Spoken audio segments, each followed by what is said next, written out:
Hi guys, so welcome back to Tarot Page Philippines. So, ngayon gawin natin yung energy check para sa may mga sun, moon, and rising sign na Aries. If you're new, subscribe, like, and share. Okay? So, let's check. Ano ba yung message para sa'yo, Aries? So, your deity we have is si Vulcan. So, diligence, humility, and a wish to forge.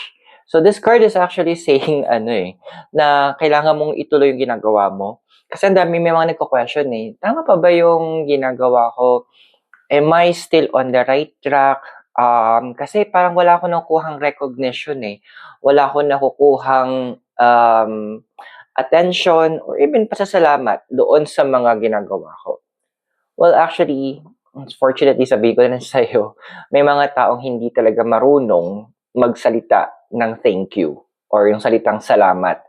Andun kasi na feeling nila na responsibility mo yun.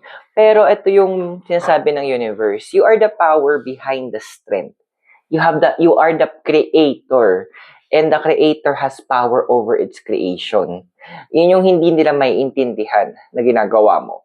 You have such skills, you have such strength na in the long run, maiintindihan nila yung importance mo. For now, continue mo yung ginagawa mo.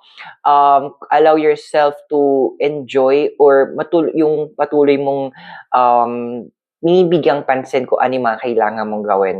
Kasi although yung ibang tao, hindi nila na-recognize to. But keep in mind, sa heavens, recorded lahat to. And in the right time, you will get your due reward. So I hope nakatulong sa iyo yung ating energy check. And those are for guidance purposes. Use your free will wisely. And don't forget to subscribe, like, and share para makita tayo sa next video. Bye for now.